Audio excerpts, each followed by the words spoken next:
Appreciate you taking the time with us, Mayor Snyder, and just have a couple questions I'd like to have you address and share with our congregation this morning. You bet. Thank you, Pastor Ticen. As a mayor, and you've been in office now almost 2 years. What Year and 8 months, exactly. Year and 8 months. What do you see as the role of the church in our community in Portage? I think that church means a lot to me. Mm-hmm. Church means a lot to my family. In fact, that's why I've got to do this via video. I'm probably in church right now, at home, and being at my church. And one of the things that church means everything to the community. That's why they don't pay taxes. It's a focal point to the church, to the community. The church should be a shining light, something that is helping us. They should be vibrant and helping win people to Christ, bring people to Christ. And with a church doing that, it continues to help a community in many ways. I know that churches, especially in Portage, do a lot to help feed the poor. They have many outreach communities. I'm very familiar with your teen program and how effective it is in our community and keeping our teens busy.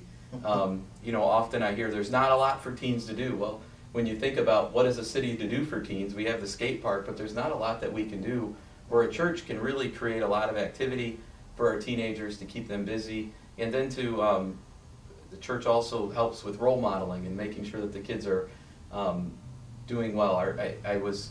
We had a really good year last year at Portage High School, and we're looking forward to a great year this year. And our school system is really second to none, and the teachers and the people that put in are really a big help. But really the church has has a lot of different little tentacles that get into the community and help when something goes wrong, like Sandy Hook last year. It was our churches that rose up and really created comfort and helped. We have the comfort dogs out on Central, or out on 6, the church there, that really help, and we're just very grateful. And the churches are, to me, one of the focuses of Portage. You're the ones who help me, praying for our leadership, praying for our department heads, praying for the city employees who often take the brunt of sometimes people that don't have a lot of patience. Our police department's out front, always dealing with people and dealing with sometimes tragedy. And then they have to take that home with them. That's always difficult. And just remembering to pray for your leadership, but praying for your first responders, praying for the guys at the street department that are dealing with people who don't like us not taking their grass clippings right now. Those things, they have to deal with that firsthand. But more than anything, I always ask that people pray that the Lord give me wisdom. He says that's the one thing He says He'll give liberally, and the Lord knows I need it. So those are things I'd like to see the church help us with. So, from your vantage point, last Sunday I asked the congregation to write down what they saw as the largest issue, the biggest issues facing our city. But from your vantage point as mayor, what are the 2 or 3 of the most pressing issues that our city's dealing with? I'm anxious to see what they wrote. One of the primary things that I didn't realize coming in here, and I think we heard it often, but we just didn't realize how difficult it is. The recession took place in 07 and in 08 and 09, and I think it's still going on, but some people are saying we're in a recovery. And the recession really had a big effect on the city, and our finances, more than anything, are a real struggle for us. And creating efficiencies that help us get our finances under control. We can't go to the residents and ask them for more money, especially with what they're saddled with right now in their own lives. So we have to be efficient. We have to look for things that we can get our costs under control. And believe you me, in government, there's always things that we can do. And there isn't a day that goes by that we aren't looking for a new way to do something, or something that gets our costs down so that we can pave our roads and do the things that we need to. So I didn't think I'd be saying this a year into it, because we made a lot of progress last year with finances. But we took another big hit in what our revenue is going to be coming into the city again this year. So we thought we had a lot of things figured out, and we took another major tax hit this year. So it's not that we're right now, it's not really that we're spending bad, it's that we continue to get less revenue, and we have to figure out how to make that work.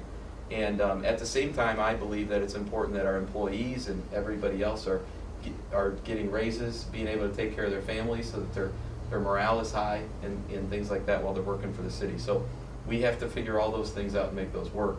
So the first thing is finances. It's not fun to talk about that, but that's first. The second thing is crime. Chief Williams is doing a stellar job with that issue. Our police department, I kind of feel funny saying we did 37 SWAT revolutions last year. You know, that most people go, oh my, that's terrible. But the residents have responded well to us, knowing what we were doing. We live next to Lake County. We have LaPorte County on the other side of us. We have some communities, and we're right in the middle. And Portage is safe, and it's very safe, and it's because of the hard work that the men and women in blue do for us on a daily basis. But keeping it that way is my responsibility. And Chief Williams is very aggressive, sometimes scary aggressive, but he's doing a fabulous job at making sure that that's done well. And our schools, making sure that we added an officer to the middle school, and that has been a really big help to us. And then in light of Sandy Hook, we haven't forgotten. We're still talking about Sandy Hook, while other communities have moved on from that and have kind of forgotten that.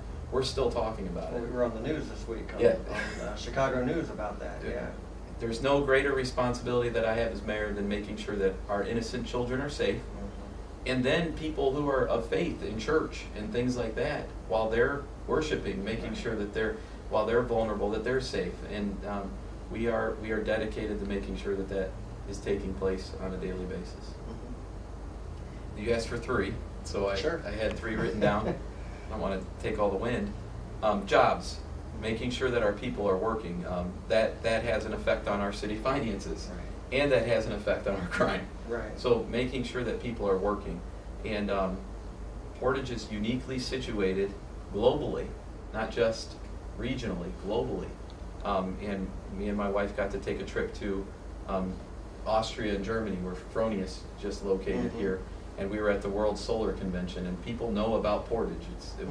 We have the international port here, and making sure that we bring in good partners, good corporate citizen companies that can come in and be a partner with us in what we're doing, and we can be a partner with them, and being friendly to them, making sure that we make it easy to start a small business so that there's jobs there, but then making sure that the new industry that wants to come in, that we're friendly with them and see them succeed here. And we opened up Ratner Steel this year.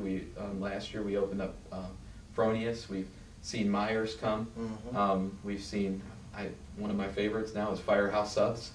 I've been there a couple times. It's really good. And I'm mentioning just a few, but we've had a rash of really good development and good jobs in some of these manufacturing companies, and that's what we're focusing Route 20 on now, to tear down the blighted properties and turn those into new manufacturing sites, so we can get good paying jobs throughout the community. So those are the three main issues that are confronting Portage right now, but we're focused on each one. I don't think we'll ever have the finances by the tail, but we're doing good on the other 2, and we're pleased with them so far. So what are some ways from your vantage point then the church can be part of the solution, can partner with the community to make a real difference here? Yes, sir. I think you know my degree's in pastoral theology, and if there's anything that I can ever stress to a church, and anytime I get the opportunity to speak to them and to talk to a congregation, it's we need you to continue to share the gospel clearly. The gospel works. The gospel message, the good news, works. It changes lives. And if there's anything that can help a city in all of these areas, it's seeing people's lives changed. I know my parents were down and out 37 years ago to be exact, and about this time they were getting ready to leave each other, everything else. I wasn't around then, and they went to a good local church.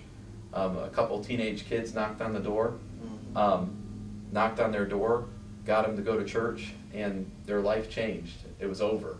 And now there's, my brother is the county assessor. We never dreamed we'd be doing these things, and are grateful to the people that have allowed us to. But my sister sings in church every Sunday. My brother Kevin is in Springfield, Missouri, in church right now. And I guess what I mean by that is because somebody shared the gospel with my family, now there's 4 families that are now married to 8 and have children that are paying taxes, and good corporate people in the community, and probably wouldn't have been had that gospel not been shared with them. And if we can get our people to understand winning people to Christ, discipling them to live a better life, we'll see our community change in a big way. It starts in the heart. Yes, sir.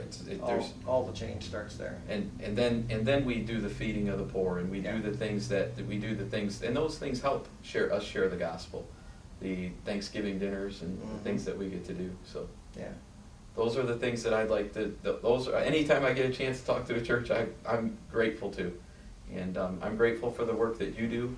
And one of the things that I know about your church is that they are a shining light. They're one of those vibrant churches, and I know many of your members.